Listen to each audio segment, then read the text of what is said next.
جب حضرت علی رضی اللہ تعالیٰ عنہ نے مرجب پر ذوالفقار کا وار کیا اور دو حصوں میں تقسیم کر کے زمین پر تڑپتا ہوا چھوڑ دیا تو اس وقت حضرت جبریل امین علیہ السلام متعجب ہو کر تشریف لائے۔ رسول اللہ صلی اللہ علیہ وآلہ وسلم نے فرمایا، تمہیں کس بات پر اتنا تعجب ہو رہا ہے؟ جبریل امین علیہ السلام نے فرمایا،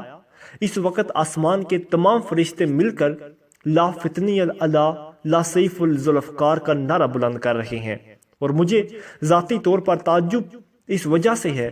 کہ جب اللہ تعالیٰ نے لوط پر عذاب نازل کیا تھا تو میں نے اس بدکار قوم کے ساتھ شہروں کو زمین سے کاٹ کر اپنے پروں پر اٹھایا تھا، اور میں نے انہیں اتنا بلند کیا تھا کہ حاملین عرش نے ان کے مرغوں کی آوازیں اور ان کے بچوں کے رونے کی صدائیں سنی تھیں، اور میں نے انہیں صبح ہونے تک اپنے پروں میں اٹھائے رکھا تھا اور اللہ کے فرمان کا انتظار کرنے لگا۔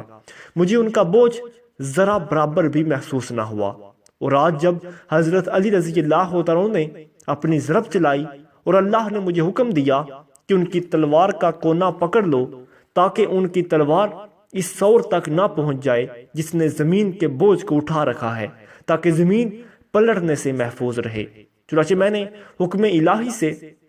حضرت علی رضی اللہ تعالیٰ عنہ کی تلوار کا کونا پکڑ لیا تو اس کا وزن مجھے قوم لوط کے شہر سے بھی زیادہ محسوس ہوا۔ اور عجیب بات یہ ہے کہ اسرافیل اور میکائیل علیہ السلام نے حضرت علی رضی اللہ تعالیٰ عنہ کے بازو کو ہوا میں پکڑا ہوا تھا۔